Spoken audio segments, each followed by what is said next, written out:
timely. I welcome you all to the Ministry of Foreign Affairs. Let me begin with an important announcement and a sort of a curtain raiser that to the visit of the Prime Minister of Pakistan to Iran and Turkey. The Prime Minister, His Excellency Mr. Mohammad Shahbaz Sharif, will undertake an official visit to the Islamic Republic of Iran and the Republic of Turkey from 3rd to 5th July 2026. He will be accompanied by the Deputy Prime Minister and the Foreign Minister, Senator Mohammad Ishaq Dar, and other cabinet ministers and senior officials. Prime Minister Mohammad Shahbaz Sharif will travel to Iran first to participate in the funeral ceremony of the late Supreme Leader, His Eminence Ayatollah Sayyid Ali Khamenei.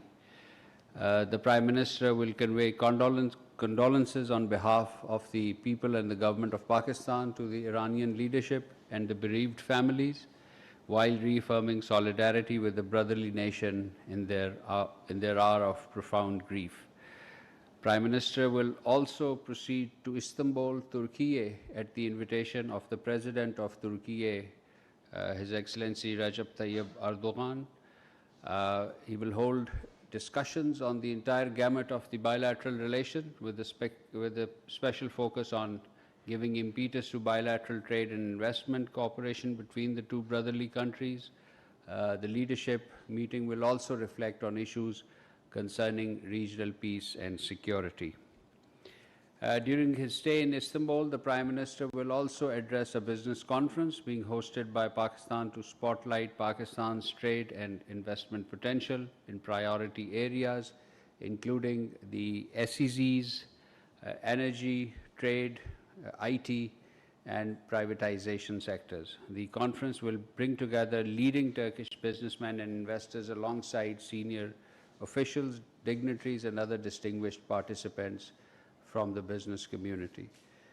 The Prime Minister's visit to Iran and Turkey reflect Pakistan's deep-rooted historical, cultural, and fraternal ties with the two brotherly nations. Moving on to the Iran-US standoff and the situation in the Gulf region, Pakistan has stepped up its diplomatic engagement with key regional and international stakeholders, as well as the principal interlocutors, to facilitate earnest follow-up and implementation of the Islamabad MOU between Iran and the United States, in line with the joint statement between Pakistan and Qatar issued at Bergenstock on 21st of June.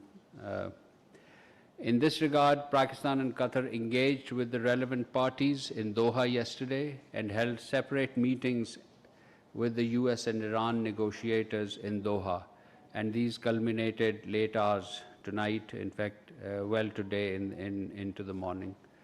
I would like to highlight three specific points. One, about these Doha talks. One, there was positive progress made on issues related to the different aspects of the Islamabad MOU building on the Lake Lucerne summit. Two, parties agreed to continue discussion over the coming period. And three, next meeting to be set at the earliest possible time following the funeral procession of the former Iranian Supreme Leader. So we'll continue to play a facilitative and mediatory role in the negotiation process along with our Qatari partners. Deputy Prime Minister and Foreign Minister Senator Mohammad Ishaq Dar also continued with his high-level consultations and telephone conversation, a series of which were held this week with the foreign ministers of Saudi Arabia, China, Bahrain, Iran.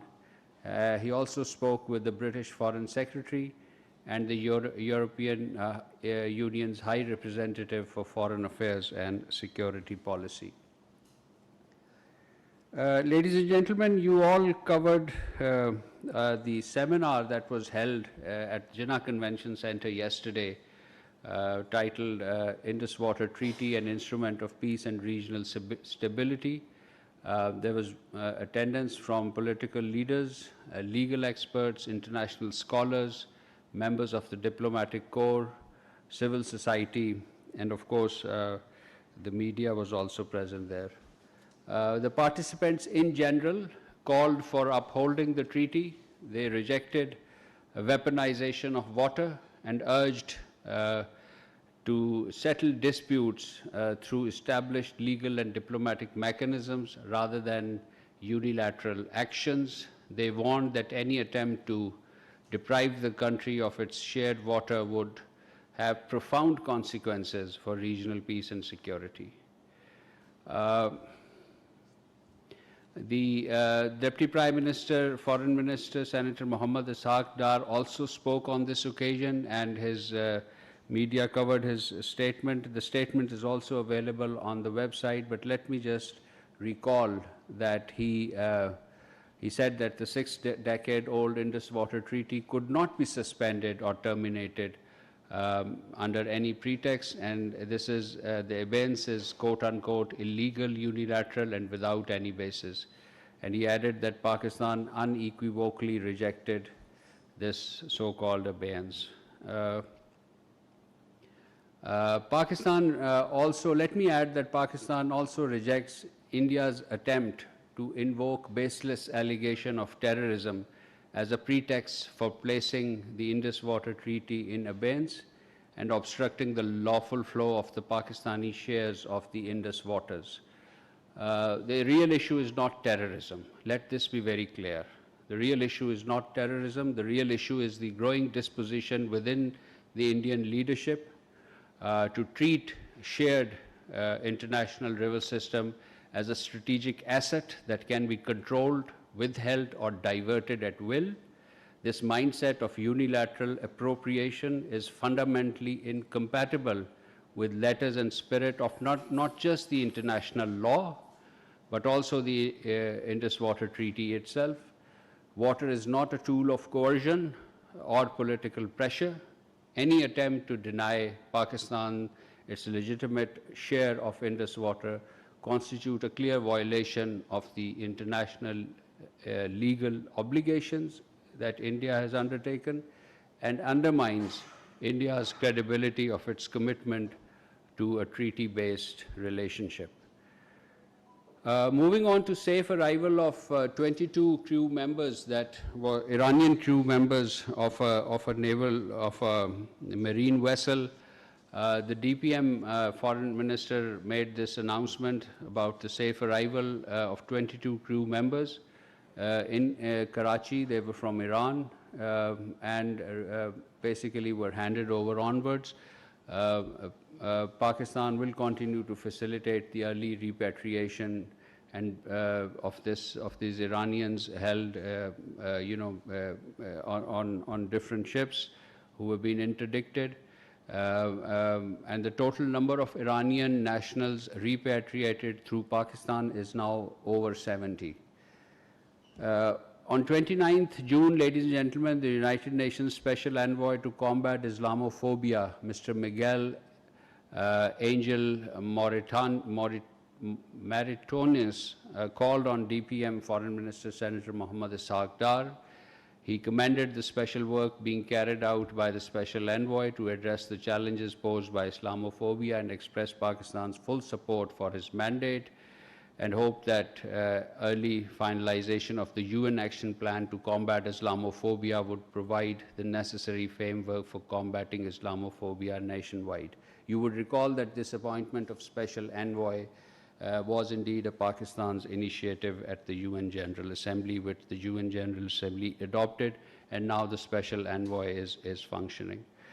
Let me very briefly touch on the Operation Ghazab Lil Haq and Azm-e-Istehkam following the recent terrorist attacks in Khyber Pakhtunkhwa, Balochistan, Karachi, and elsewhere. The security forces launched intelligence-based operation under Operation Ghazab Lil Haq, and on 28 June, 4 terrorists, including a high-valued Khawariji commander Khan Farosh Abul Zabal, along 3 other terrorists belonging to the Indian proxy Jamaatul Ahrar, were killed in Bajaur.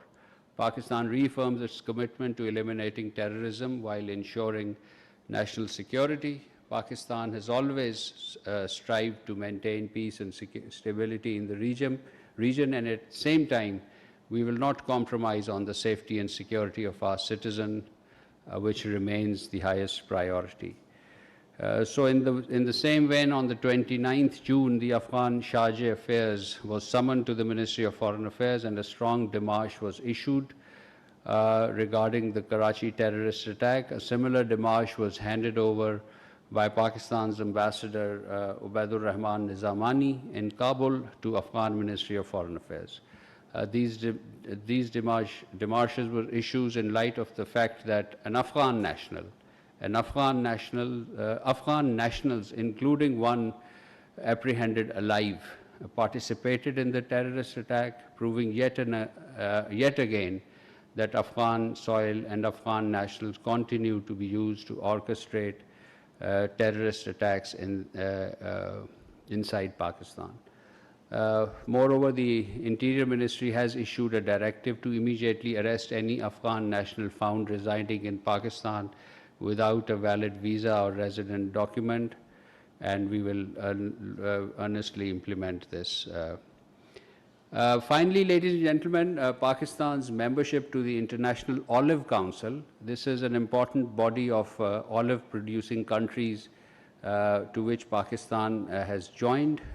Formally, we took our seat as a permanent member of the International Olive Council for the first time during the first 123rd session of the Council held in Lisbon, Portugal, marking a significant milestone in the country's growing olive sector.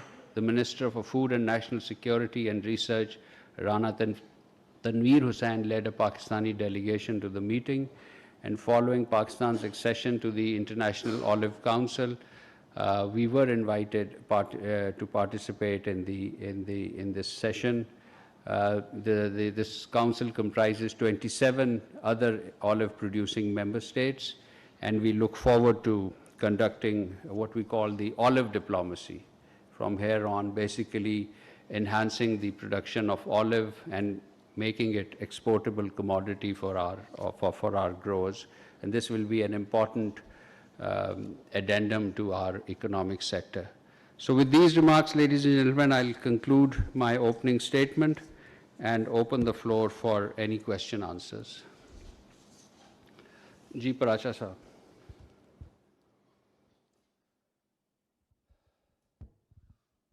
Thank you so much, Excellency. I have questions about India and Pakistan, sir. My first question is that yesterday, in pursuance of 2008 Consular Access Agreement, the lists of the prisoners were exchanged.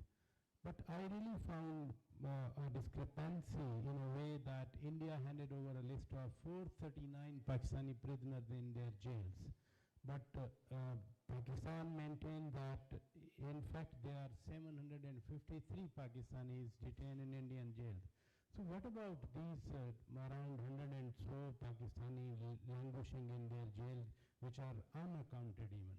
My second question about the India-Pakistan relation is that over 100 eminent personalities from India and Pakistan, 61 from India and 56 from Pakistan, and even from Pakistan, Honorable former Foreign Minister Khurshid Mahmood Kasuri Sahab, or Excellency Shamshad Ahmad Khan Sahab, or Ashraf Jahangir Qadi, and from there, 3 former Chief Ministers of IIOK, they have written letters to both the Prime Ministers for dialogue, normalcy. So how Pakistan responds, or India should respond to the voice of these people? And my third question, brief question, is whether a seminar on Indus Water Treaty can ensure release of Pakistan's due water share and Pakistan can be preempted from being converted to a barren land without water. Thank you.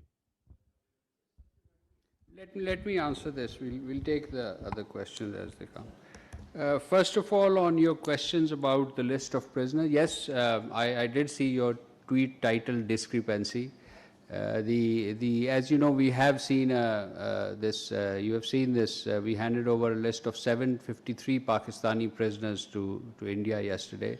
The list is meticulously compiled and maintained by the ministry and our mission in New Delhi. It documents all reported cases of Pakistani nationals detained in India, including those identified through newspaper reports, notification from families, and information received from official channels.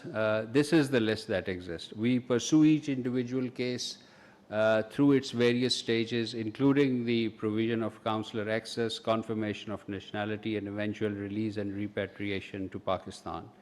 While I cannot speak to the methodology used by the Indian side about how they prepare the list of Pakistani prisoners, we consider our list to be authoritative, authentic, and it's an authentic record of Pakistani nationals detained in India.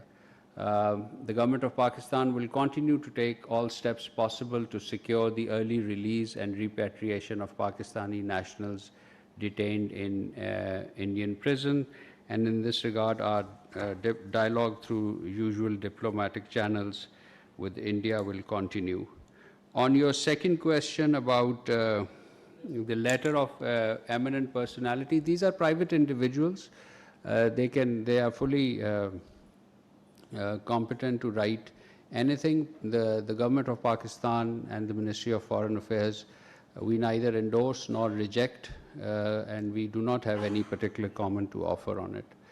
The Indus Water Treaty Seminar, basically, as I said, was an important forum to take into account the legal foundation of the treaty itself, the salience of the treaty under international law, particularly under international water law and management of transboundary rivers. And it underscored the wider dimensions of the Indus Water Treaty, which first of all is its hydrological dimension. The second is its dimension as an issue of human rights and humanitarian issue. You know, the river waters emerge or have a major catchment area in the Indian illegally occupied Jammu and Kashmir. So it has that dimension. And what was highlighted was also its dimensions in terms of peace and security, the wider implication of the blockade of this treaty and its implications for the regional peace and security. This added to the repository of knowledge that we have on this subject and the discourse that is available on this subject. So in that sense, the seminar was immensely enriching. And as far as your comment about the converting Pakistan into a barren land, no country can do that. No, not India, not any other country has power to do that. And I don't think we should talk in the sense of barrening Pakistan. Mashallah, we are strong enough to prevent any catastrophe of this nature to happen. Thank you.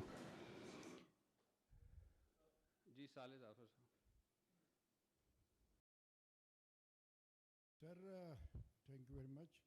Indian spokesperson has alleged yesterday that Pakistan, a place named Farooqabad, a Gurdwara of Sikhs, has been demolished by some unknown persons. I wish to have your comment and confirmation about this information of Indian spokesperson. And incidentally, this has come from a country where the mosques are being demolished or being converted into the temples forcibly. Thank you very much. Yes, I saw that statement by the Indian External Affairs Ministry. We have ascertained details. This was a Gurdwara which was not practiced for worship anymore. There were no Sikh community, I understand, in the vicinity that would use Gurdwara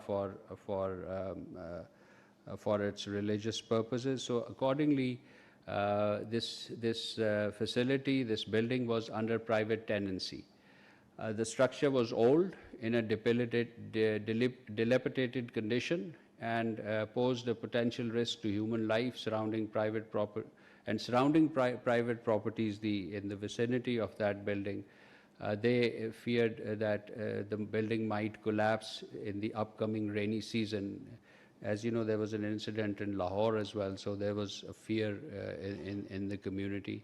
And as a preventive measures, the tenants initiated the work on this on the two section of this 7-part Gurdwara, and on 24th June. And I must underscore that this action was undertaken without the permission of the Evacuee Property Trust Board, ETPB, and in violation of the ETPB bylaws. So accordingly, the immediate remedial action has started and was taken to address the situation. The board halted the tenants' unauthorized work on the same day on June 24.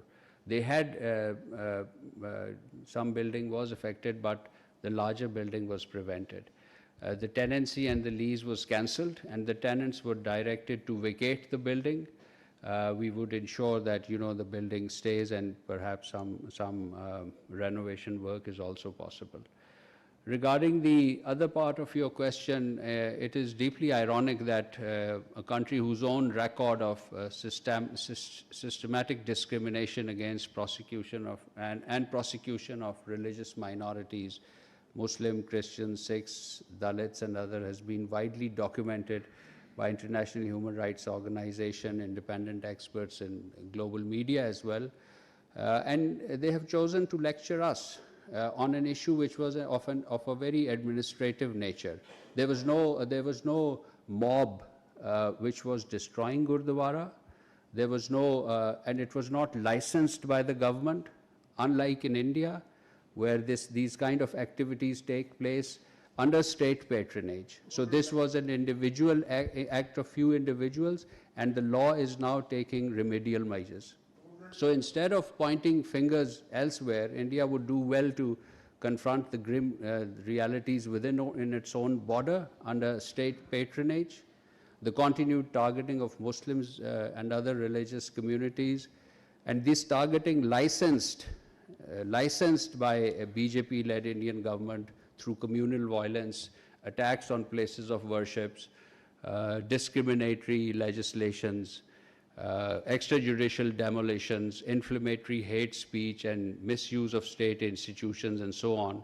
These kind of actions reflect deeply troubling trends within India, and India should address those instead of raising an issue of administrative nature about Pakistan in an attempt to mask its own illegal action. So, and India, we would urge India to take urgent, credible, and verifiable measures to protect fundamental rights and freedoms of minorities, particularly Muslim, Christians, Dalits, Sikhs, Adivasis, and others. Thank you so much.